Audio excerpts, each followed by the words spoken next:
ছোটখাটো উসিলায় আল্লাহ তাআলা বান্দাকে মাফ করে দিবেন।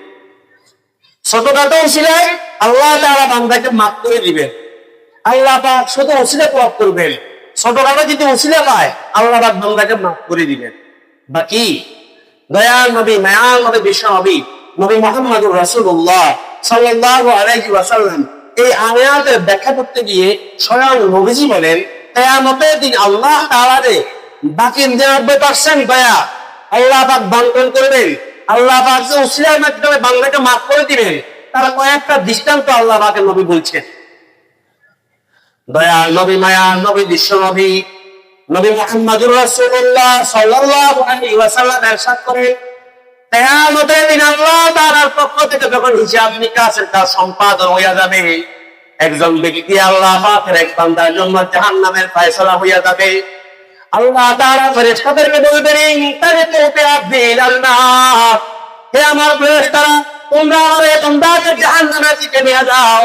বান্দা আল্লাহ পাকের কাছে আপিল করবে, ইয়া রব মান সাক্তা রব্বি, মান সাক্তা ইয়া রব, হে আমার প্রতিপালক, আপনি আমার উপর দয়া করেন না, আপনি আমার উপর ইনসাফ করেন নাই, আপনি আমার উপর সাথে সদ্ব্যবহার করেন নাই। আল্লাহ পাক বলবেন, তোমাকে আমি বান্দা হিসেবে দুনিয়াতে প্রেরণ করলাম, সকল প্রকারের নিয়ামত দিয়া বসতে করলাম, তারপরে নাকি আজকে আমি তোমার উপর ইনসাফ করি নাকি? কেন কিভাবে? বান্দা বলবে, আল্লাহ আপনি মহাদেব তো আল কোরআনের মধ্যে একটা আয়াত অবতীর্ণ করেছেন, যে আয়াতের মধ্যে আপনি বলেছেন, ইয়া ইবাদিয়াল্লাযীনা আসরাফু আলা আনফুসিহিম লা তাকনাতু মির রাহমাতিল্লাহ।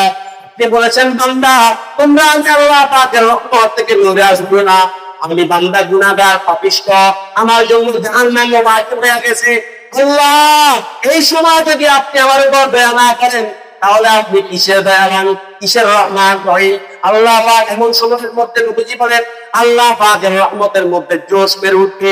এমন সময়ের মধ্যে আল্লাহ পাক বলবেন, ইন তারিকুতে আব্দি ইলাল জান্নাহ, হে আমার ফেরেশতারা, তোমরা আমার এই বান্দাকে জান্নাতের দিকে নিয়ে যাও।